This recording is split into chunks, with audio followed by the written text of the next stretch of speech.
Jesse, we are backstage with Wes Borland and Fred Durst of Limp Bizkit. Welcome and congratulations. Thank you for getting back together. I love your mustache. Thank you. I wore this. This is my mustache here. Thank you. Well, thanks for having us. We're really excited to be here. Well, will you talk a little bit, because in prepping for this interview, I was watching some stuff that you guys had done on YouTube, and I read that Jordan, who is Jordan, and how did he facilitate the reunification of the band?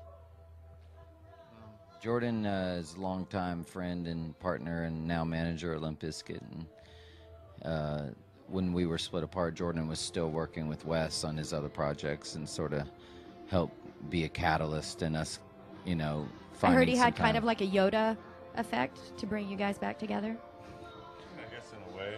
I guess he did. I guess He sort of a talks like Jedi Yoda. effect. A little bit. Yeah. He always has sayings that his grandfather said.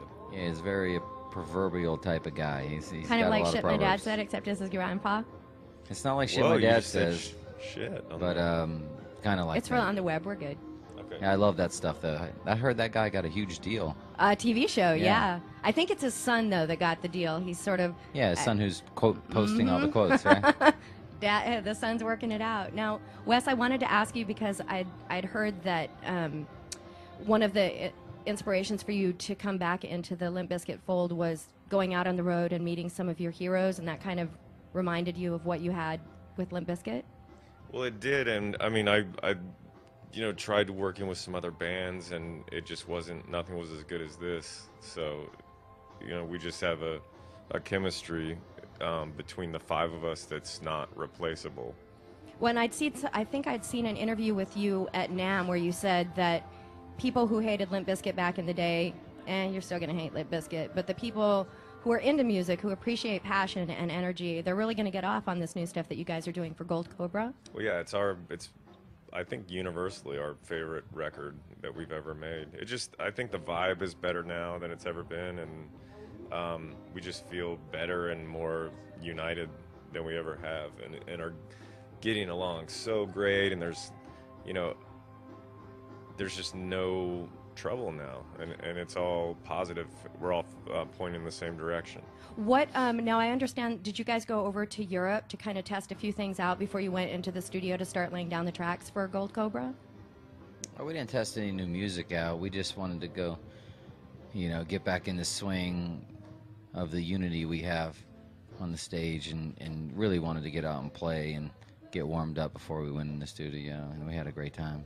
Now, I had a great interview with you, I think about 6 or 8 weeks ago. We talked a little bit about the Fresh Festival, and then I remember the stealing tiles to breakdance when you were young. And I'm curious, we talked a little bit about some of the new music, but the songs were just working titles at that time. But I noticed a couple weeks ago you tweeted about Douchebag. Is the title confirmed? Is that song definitely going to be on the record? And is it going to be called Douchebag? Absolutely. Awesome. Douchebag has made its way to the set list and playlist. And I heard a rumor that Gene Simmons is going to be on this record. Is that accurate? Well, not in the form you would expect. He's not collaborating on any music or in any of the songs. So you might see Gene Simmons or hear Gene Simmons find his way to the CD. Did he lick it? What's he doing? That's vague. He did not lick it. It's less for his bass playing and more for his voiceover work that we had him on the record. Yeah. Awesome. Yeah. Wow. Can you give us any more? The That's it, so okay. venomous Gold Cobra. That's about all I can say. Yeah. Well, now tell me about the title, because I heard that started as kind of you guys joking back and forth in text messages. Yeah, it's like the same way the title, like the name Limp Bizkit came around. I've never It's heard just that story. I people- tend not to ask bands about their names because I know sometimes that gets lame, but Limp Bizkit was around before text messaging was that big of a deal, so how did the name actually start? We were actually in a room riffing at that moment. Yeah, just Now like we can just throwing- riff, texting back and forth in the middle of the night. And we're just trying to think of something that we don't take ourselves so seriously all the time. And we like things that are a little left of center and sometimes really quirky and corny and sometimes,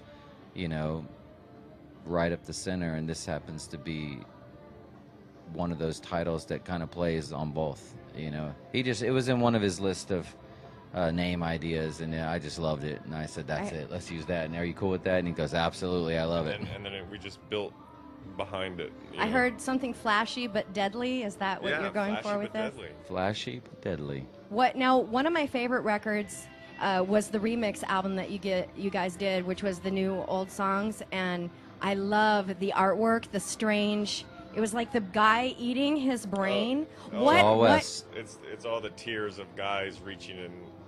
That's incredible. Where I always wonder when I look at your artwork or any artist's work, how, because I don't paint and I don't draw, and I wonder, where do you get that? Is that just in your head and it just comes out? Well, that one in particular, I was actually, I collect weird things, and one of the things I collect are human bones. Mm-hmm.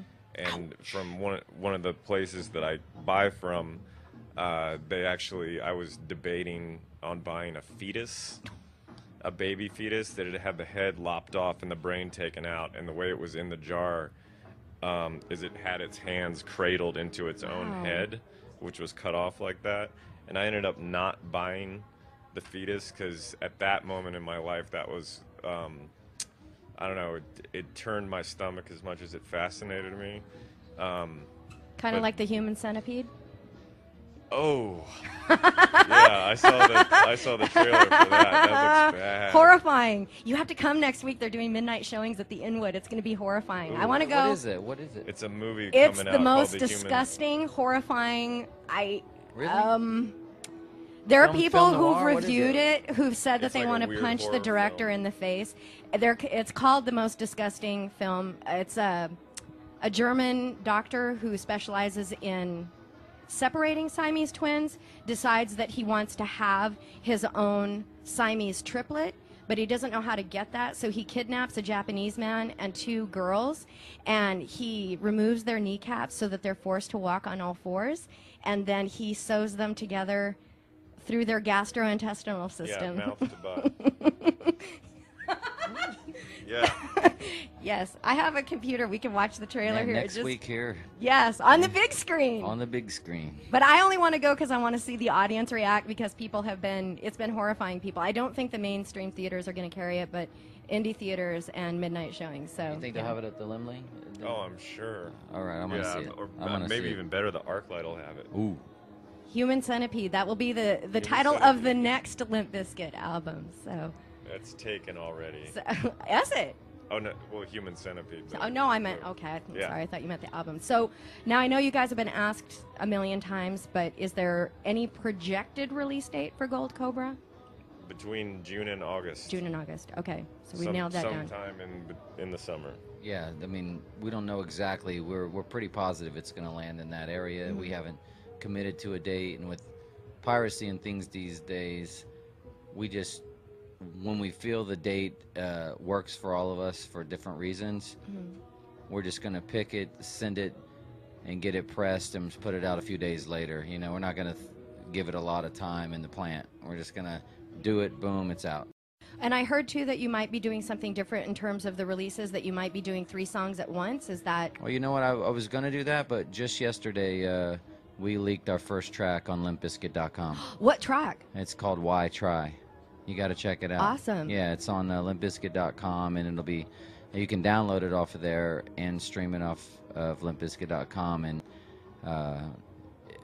we're putting a new download up too of a higher quality. So if you want to rip it and, you know, play it or do anything, you know, it's just to cut off the record that we just, for no reason besides a promise to the fans that I would leak something. That's Is there why a we story put it. behind the creation of the song, or their lyrical content? It's pretty self-explanatory when Okay. you hear it. It's dedicated to sucker MCs. Sucker MCs. Yeah. Now, tell me about other collaborators. I heard something about Raekwon being on this record, and I also wondered about Aaron Lewis. Last time we talked, you said that his stuff might end up on your solo record. Yeah, Aaron Lewis is not on the Gold Cobra. Okay. We did something. I did something with Raekwon. We still don't know if that'll be on Gold Cobra or not. We're Okay. still working. I did something with Paul Wall from Okay. here in Texas, and Is Mathematics? I heard Mathematics. produced the track I did with Raekwon. Now, I know you guys have to go. You got a million things to do. But before I let you go, I did want to ask something that I heard you say that I thought was good advice for any bands that might be up-and-coming bands that might be watching this. You said that in this business, especially with the landscape of labels and bands having changed so much in the last 10 years, that you have to be your own pirate. What did you mean by that, and what should up-and-coming bands know about the business end of it? Because I think a lot of people get starstruck and they think, oh, I'm going to be a rock star, I'm going to be on stage, but they don't realize that a lot of what you do as a band is contained off stage in terms of the business side of it. I think pirates are all about survival. I think you have to be able and willing to survive, regardless of, you know, some conglomerate, you know, candy making business grabbing onto you or everyone ignoring you. You have to be able to survive and accomplish what you want to accomplish on your own, as a pirate would do, you know. And I think that that's the best way for everybody. These days it's easier to be heard than ever. And if you actually have something that is affecting is causing an emotional reaction in people and they want to hear it more, Right. I mean, you have an outlet, so many outlets. You don't have to wait and sit around and wait on labels and distribution and things. You can get it out there. So, you know, the best way to beat a pirate is to be a pirate. Awesome. Well said. Well, thank you so much. Congratulations on the Thank new you. record. Hopefully we'll see you guys on a headlining tour back in Dallas anytime soon.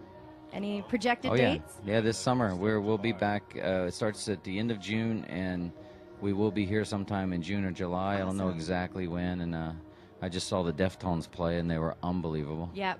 Oh my God, they're Well, if just you guys can amazing. stay in town, they're doing their CD release party on Tuesday at Trees, and that's going to be their I saw first that big on show. Twitter. So, yep. Awesome. Gotta come out. Awesome. Well, thank you guys. Thanks Congratulations for having again. us.